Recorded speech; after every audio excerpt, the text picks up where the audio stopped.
Hello friends, welcome to part 3 of this series, and in this episode we are going to lubricate the Kickstarter and the self starter. So if you have seen the previous episode where we have opened the CVT cover, so you can see this is the CVT cover, and now we are going to apply grease in the Kickstarter. So we need to remove this plate, and it's held by a few screws.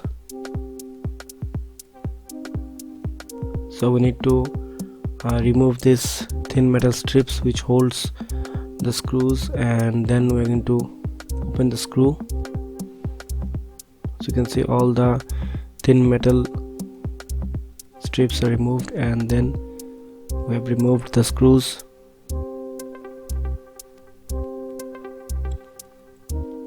So you can see the plate is removed, and this is completely dry inside.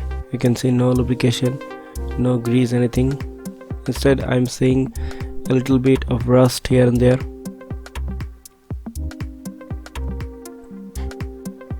So I know this is the reason why it was jamming in the first place.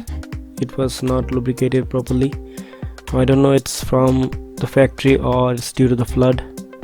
So anyway, I have applied grease into it, and it's now a lot better. So when we apply or when we try to start it with the Kickstarter, the smaller gear actually swings out and it grabs the crankshaft and turns it, and in this way it gets started. So now quickly we're going to put it back together. So after putting back the plate, I'm going to fit the screws back into its place.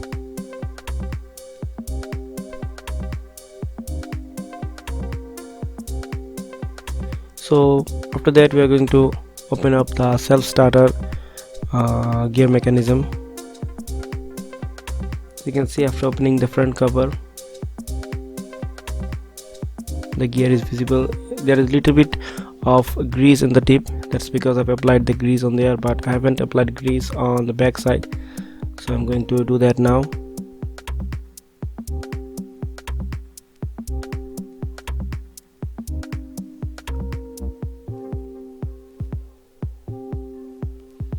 It's actually very easy to open the self-start gear mechanism.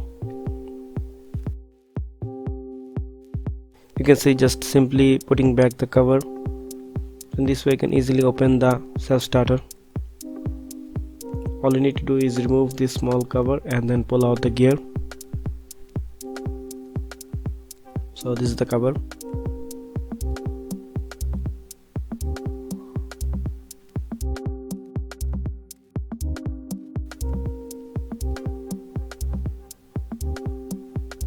After that we are going to pull out the gear.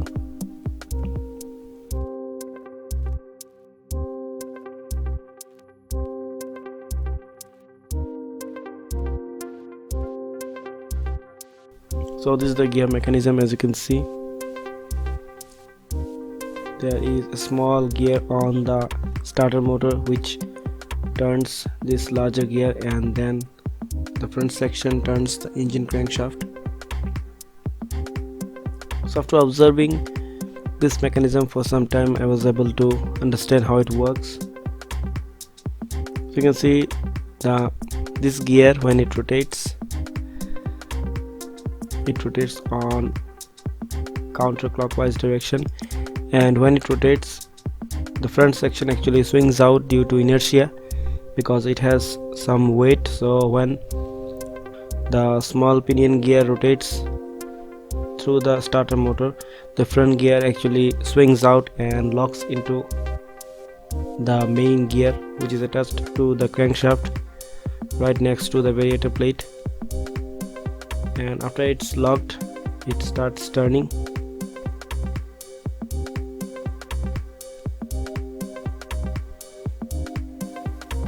So it makes a distinctive sound like this.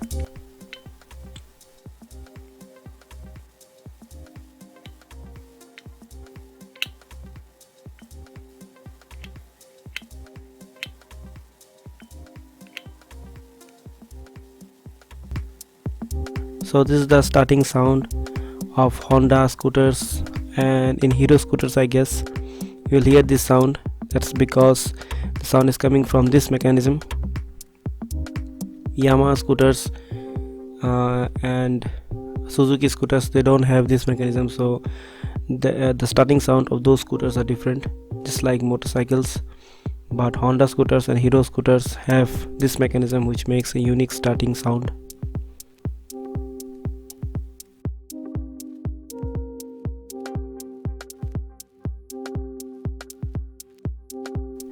So I'm going to apply grease on the front larger teeth gears and the rear smaller teeth pinion.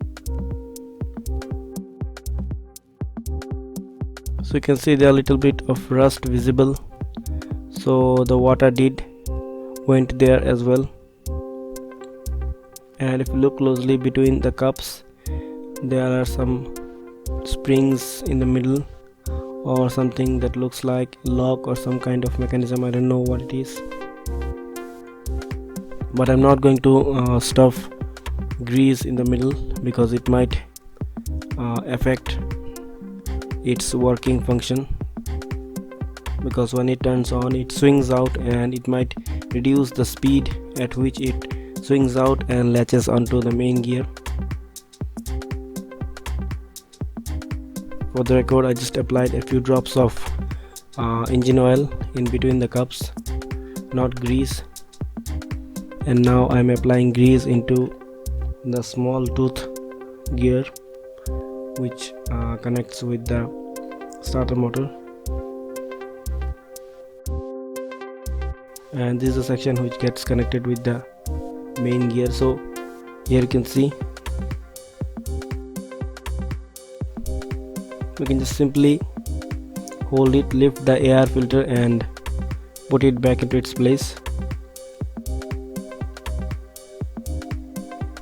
It's very simple, just wiggle it a little bit and it will fit into its place. Then make sure it works by rotating it counterclockwise. The smaller gear swings out and tries to latch into the outer gear, the main gear with the crankshaft. So this means that the gear is okay and it's right into its place. Now the only thing needed is the outer cover.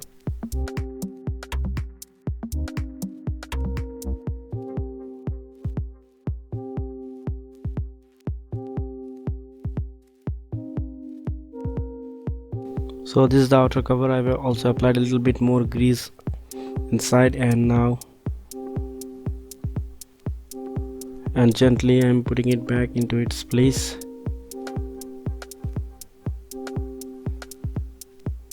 So make sure that it's perfectly aligned and it bounces a little bit just like a spring.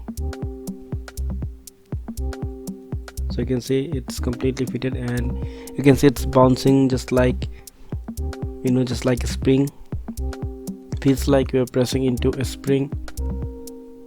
So this means it's perfectly fitted. When it feels springy, that means it's perfectly fitted.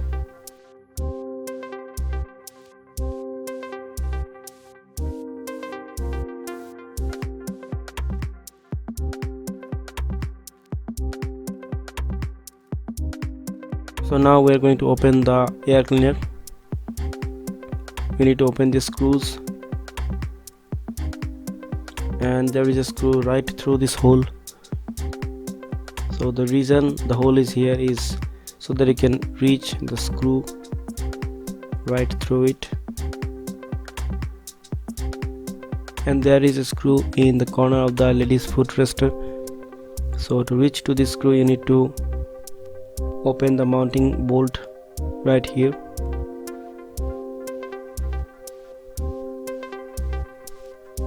You can leave the other bolt on the front section. You can leave this bolt in its place, just lose it a little bit and open the bolt on the rear section, and you can lift it easily. And now you can open this screw.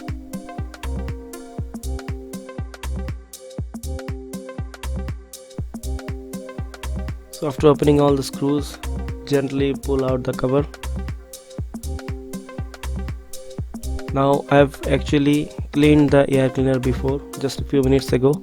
Right now I'm just showing it on the camera how it's done.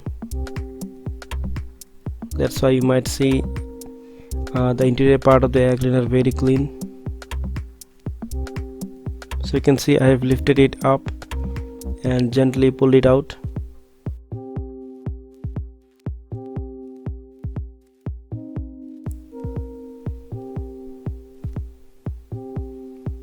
You can see the cover, the outer cover is out, and between the outer and the inner chamber of the air cleaner you can see the air filter. So you can see it's very clean from the inside. That's because I just cleaned it a few minutes ago. And the interior part was already clean.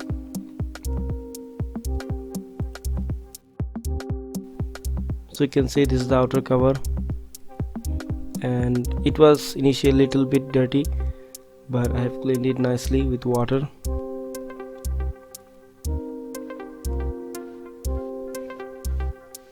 So you can see there is a rubber gasket on the edge which makes it completely sealed,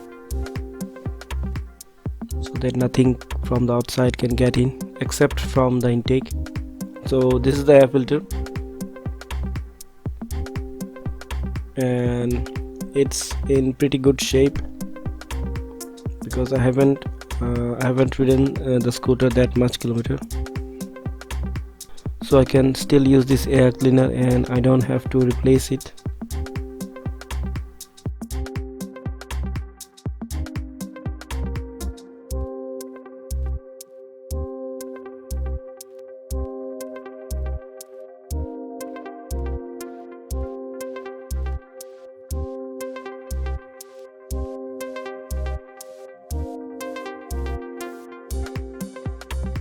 You can see only 1700 kilometer.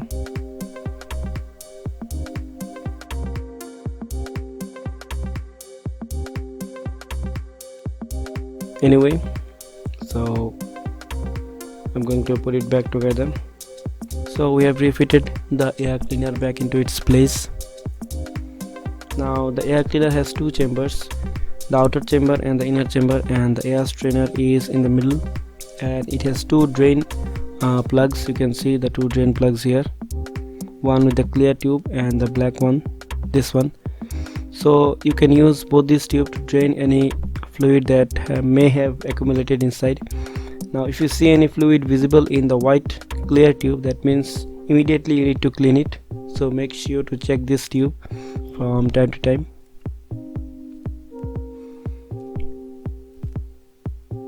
The main purpose of this tube is to drain any fluid that may have accumulated inside.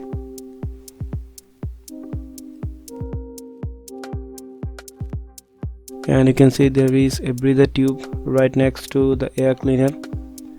So this breather tube is connected with the reduction gearbox, and it gets stuck inside the rear end of the air cleaner. It is not literally connected with the air cleaner, it just gets stuck inside and clipped, and that's it. Okay, so now we are going to fit in the CVT cover, and I'm going to need both my hands to do this.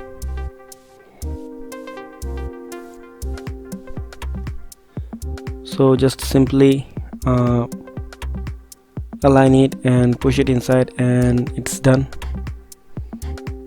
So I'll be back in a few seconds after I fit it.